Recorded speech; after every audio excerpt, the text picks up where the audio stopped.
Good morning to all of you. आज की कक्षा में आप सभी का स्वागत है। आज हम हमारी कक्षा में इतिहास विषय के पाठ नंबर 7, जिसका नाम है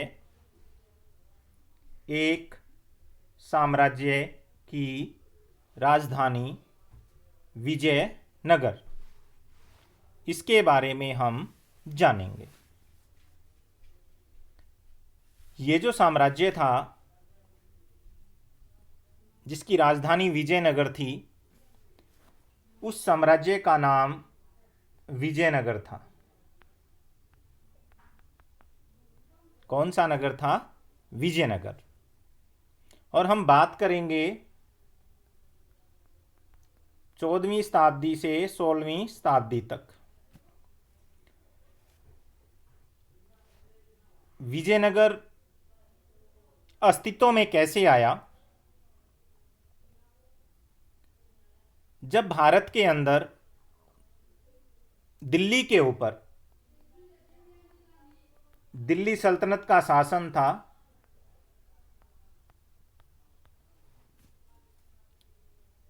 उस समय तुगलक वंश के शासक यहाँ पर शासन करते थे और उन्होंने दक्षिण के अंदर आक्रमण करके वहाँ के शासक को बंदी बना लिया और उसे दिल्ली ले आए। और उस व्यक्ति का नाम था हरिहर। और वहाँ उसे हिंदू धर्म को परित्याग करवाकर उसे मुस्लिम धर्म को अपनाना पड़ा और उसके बाद उसे वापिस उसी राज्य का राजा बना दिया गया।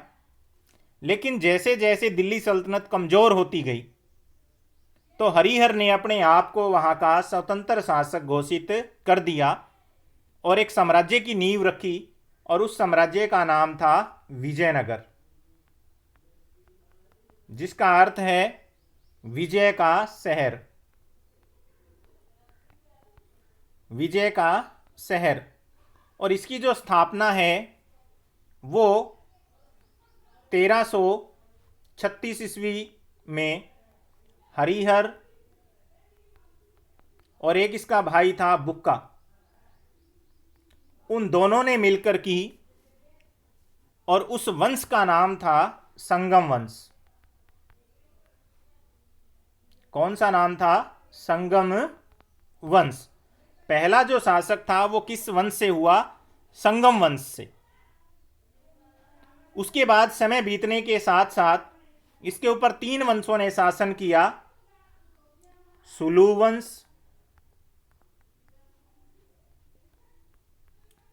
तुलु वंश और अंतिम था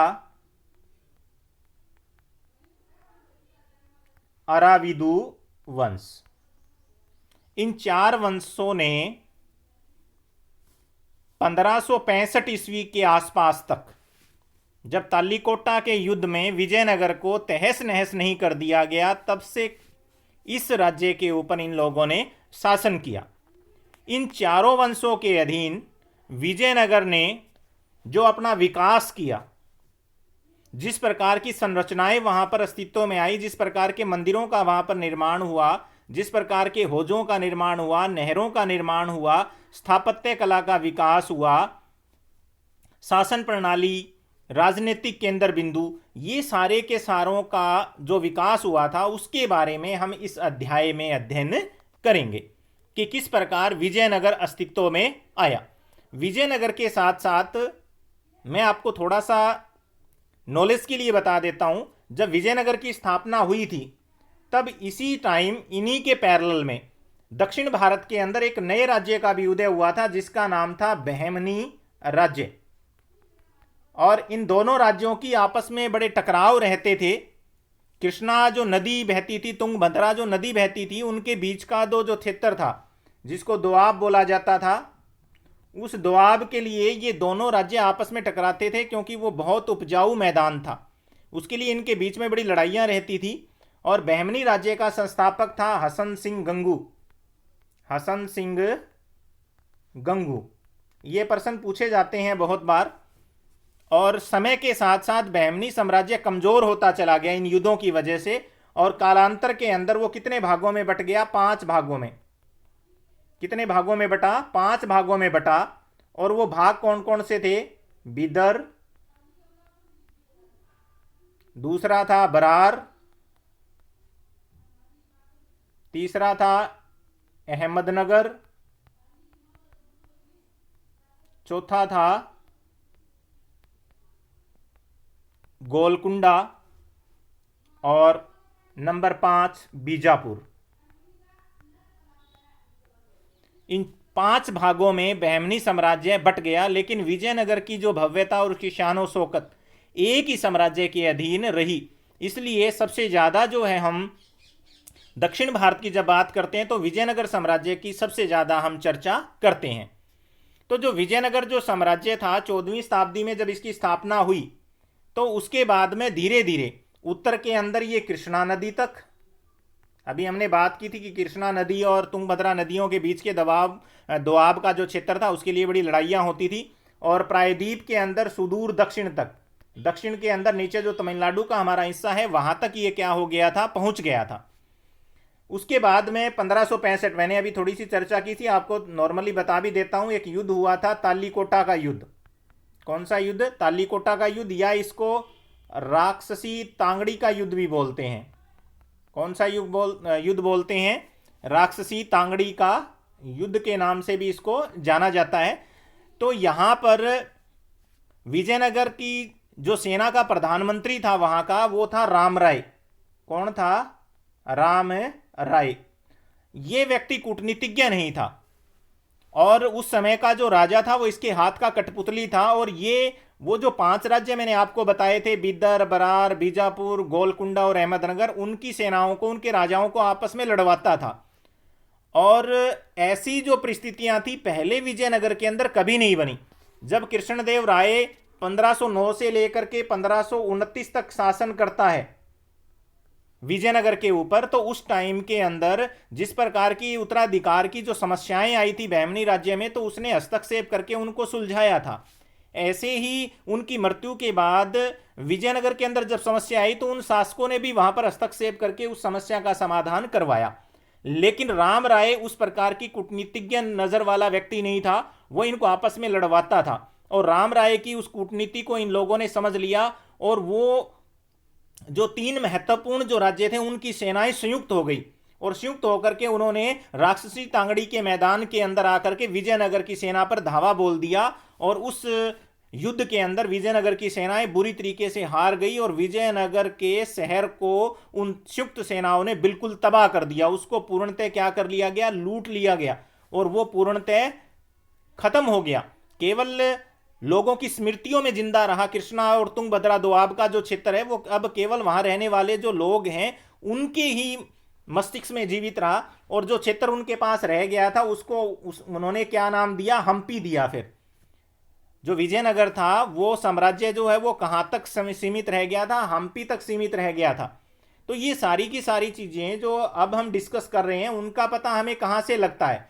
उनका पता हमें लगता है जो भी हमें वहां पर अभिलेख मिलते हैं, या वहां पर कोई नमूने मिलते हैं, या उस समय के जो सरकारी दस्तावेज हैं, उनसे हमें जो है विजयनगर को खोजने में क्या मिलती है? सहायता मिलती है।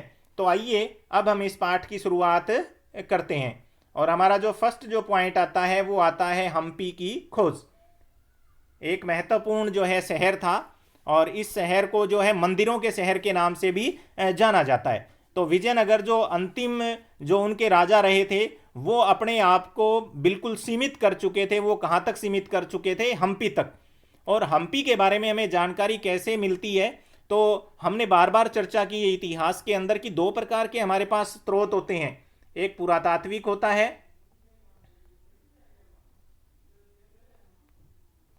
और दूसरा हमारे पास कौन सा होता है, साहित्यिक होता है।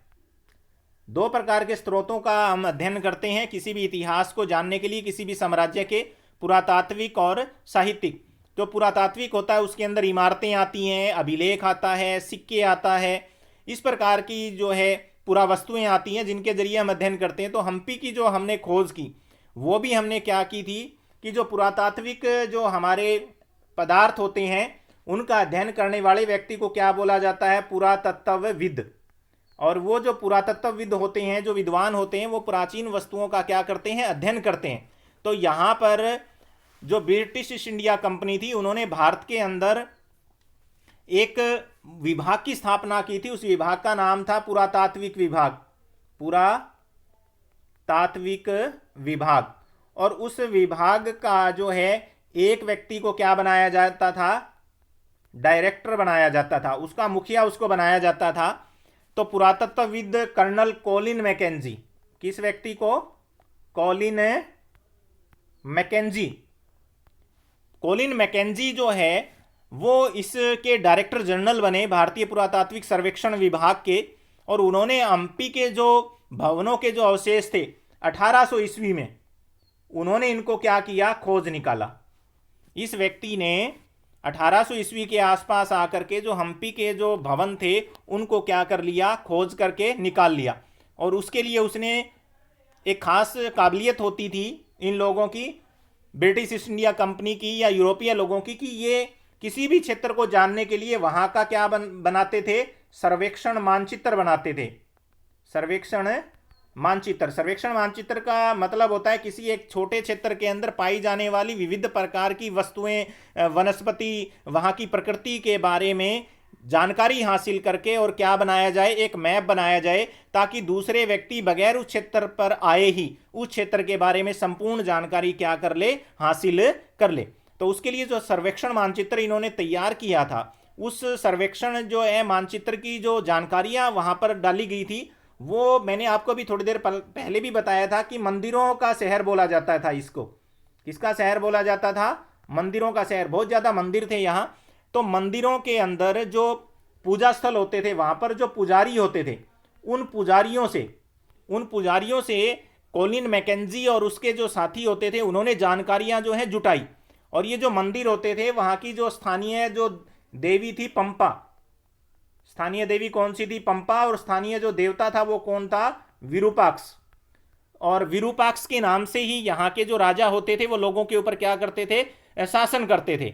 वो अपना जो राजदंड होता था उसके ऊपर इस नाम को क्या करवाते थे, अंकित करवाते थे। और इसी विरूपाक्ष देवता को प्राप्त करने के लिए पंपा देवी ने हम्पी के जंगलों के अंदर क्या की थी, बहुत कठोर तपस्या की थी उससे विवाह करने के लिए। तो वहां के लोगों ने इन दोनों को जो है अपना देवी और क्या मान लिया था, देवता मान लिया था। और 1856 में आकर के 1856 में आने के बाद बहुत से जो चित्र उन भवनों के ऊपर थे उनको भी संकलित करना शुरू कर दिया। जो मंदिरों की दीवारों के ऊपर जो चित्र थे उनको भी क्या करना शुरू कर दिया गया था, इकट्ठा करना शुरू कर दिया गया था। उसके बाद में यहाँ पर तीसरी जो हमारे पास जो चीज आती है वो आती है अभिलेख।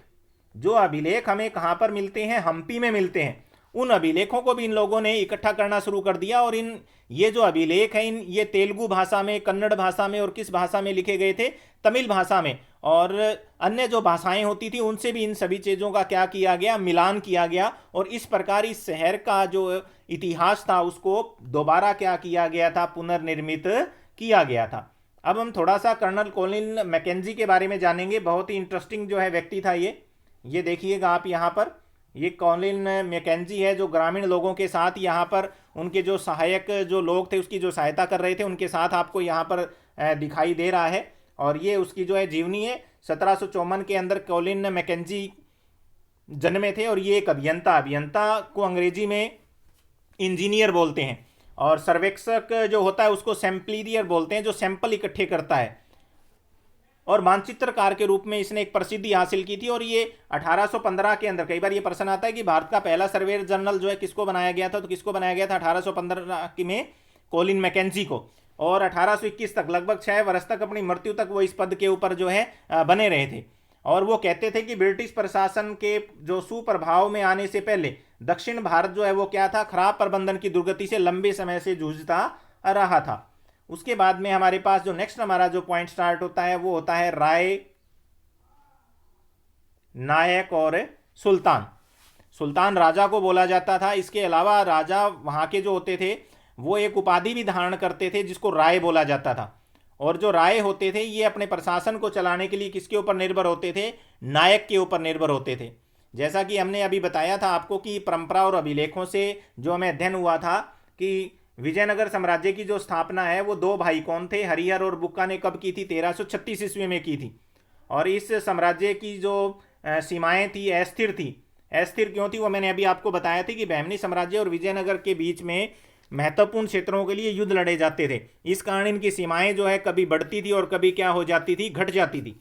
इसके अलावा इसके टाइम के अंदर तीन महत्वपूर्ण जो है शासकों का वर्णन होता है यहाँ पर, बहमनी का। उसके अलावा दक्कन के अंदर सुल्तानों का शासन था और उड़ीसा के गजपति शासक भी शामिल थे। और उर्वर जो नदी घाटियां थी यानी कि तुंगभद्रा जो नदी थी और इसके अलावा जो कृष्णा जो नदियां थी वहां पर घाटियां थी जो बहुत ज़्यादा क्या थी, उपजाऊ थी।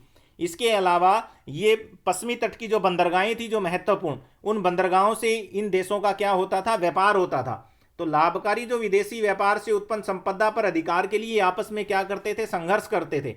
सभी ये चाहते थे कि उर्वरता वाली जो जमीन है वो और बंदरगाहें जो है वो हमारे कब्जे में रहे। इस कारण जब इनके बीच में लड़ाइयाँ होती थी तो लड़ाइयों की वजह से सांस्कृतिक आदान प्रदान भी होता था, व्यापार होता था। तो इन राज्यों के बीच में संपर्क से विचारों का भी आदान प्रदान होता था। और विशेष रूप से स्थापत्य के क्षेत्र में यानी कि जो इमारतें यहाँ पर बनी थी उसमें विजयनगर के शासकों ने अवधारणा और भवन निर्माण की तकनीक को ग्रहण किया, जिन्होंने उसे आगे और भी ज़्यादा विकसित किया। और इस साम्राज्य के कई भागों ने पहले जैसे शक्तिशाली राज्य जैसे कि तमिलनाडु के अंदर चोलों ने शासन किया है, कर्नाटक के अंदर होयसलों के राज्य का क्या हुआ था, विकास हुआ था।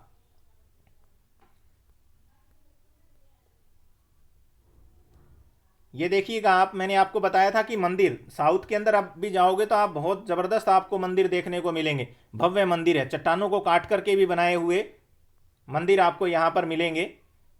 और ये देखिएगा यहाँ के जो शासक थे, इन क्षेत्र के शासक वर्ग ने विशाल मंदिर जिसमें तंजौर का जो वृहदीश्वर मंदिर और बेलूर के चन्न केशव मंदिर को संरक्षण भी प्रदान किया। और विजयनगर के शासकों ने जो अपने आप को क्या कहते थे, राय, मैंने अभी बताया था कि ये राय की उपाधि लगाते थे। और कई बार ये प्रश्न आ जाता है राय शब्द किसके लिए उपयोग किया जाता है, तो विजयनगर के शासकों के लिए। और इन परंपराओं को इन्होंने क्या किया था, आगे बढ़ाया। और जैसा कि हम देखेंगे उन्हें ऊंचाइयों तक भी लेके गए। अभी हमने गजपति के बारे में जाना, तो गज का अर्थ क्या होता है, हाथी। पति का मतलब स्वामी यानी कि हाथी का स्वामी। तो वहां के जो शासक होते थे वे इस प्रकार की उपाधियां धारण करते थे। जैसे कि ये देखिए, हम यहाँ देखेंगे गजपति का जो शाब्दिक अर्थ है हाथियों का स्वामी होता है। तो ये उड़ीसा के लोग इसका इस्तेमाल करते थे। विजयनगर की जो लोक परंपरा होती थी वहां पर दक्कन के जो सुल्तान वो अपने आप को अश्वपति यानी कि घोड़ों का स्वामी कहते थे। और राय अपने आप को क्या कहते थे, नरपति यानी कि लोगों का स्वामी। इसके अलावा जो नेक्स्ट हमारे पास जो पॉइंट आता है वो आता है शासक और व्यापारी। और ये बहुत इंपॉर्टेंट है क्योंकि शासन जो सत्ता होगी उसको अपनी शासन सत्ता को चलाए रखने के लिए किसकी आवश्यकता पड़ती है, धन की आवश्यकता पड़ती है। और वो धन उन्हें कहाँ से प्राप्त होता है, या तो व्यापारियों से प्राप्त होता है या फिर किससे प्राप्त होगा, कृषि से, क्योंकि कृषि जो कर लगाया जाएगा उससे। लेकिन कृषि कर तो समय समय पर उपजाऊ शक्ति कम होने की वजह से, अकाल पड़ने की वजह से, या फिर ओलावृष्टि या फिर भूकंप आने की वजह से, या बहुत ज़्यादा अगर बारिश हो जाती थी तो फसलें खराब हो जाती थी और राजा को जो है कर माफ़ करना पड़ता था। लेकिन जो व्यापारी लोग होते थे उनसे बहुत अधिक मात्रा में उसको क्या मिलता था, पैसा मिलता था। इसलिए व्यापारी बहुत महत्वपूर्ण थे इस काल के अंदर। और महत्वपूर्ण इसलिए भी थे क्योंकि सबसे ज़्यादा जो सेना होती थी वो किसके ऊपर निर्भर करती थी, घोड़ों पर निर्भर करती थी। किस पर निर्भर करती थी, घोड़ों पर। इसको क्या बोला जाता था, अश्व सेना बोला जाता था। जिस भी राजा की अश्व सेना जितनी मजबूत होती थी वो राजा युद्ध को जीतने में उतना ही क्या होता था, सबल होता था। तो भारत के अंदर अच्छे किस्म के घोड़े नहीं होते थे। इन घोड़ों को कहाँ से मंगवाया जाता था, अरब से मंगवाया जाता था। अरब से जो अरबी नस्ल के जो घोड़े आते थे, अरब से कौन सी नस्ल के घोड़े आते थे, अरबी नस्ल के जो घोड़े आते थे वो बहुत ही तेज तर्रार होते थे। तो इन घोड़ों का जो व्यापार करते थे उन व्यापारियों को क्या बोला जाता था, कुदरई बोला जाता था। क्या बोला जाता था, कुदिरई, या फिर इनको क्या बोला जाता था, चेट्टी बोला जाता था। और ये लोग घोड़ों का क्या करते थे, व्यापार करते थे। लेकिन जैसे जैसे समय बीतता गया तो 1498 के अंदर एक पुर्तगाली नाविक, कौन था? पुर्तगाली नाविक वास्को डी गामा भारत आया। कौन आया? वास्को डी गामा जो है वो कहां पर आया था? भारत आया।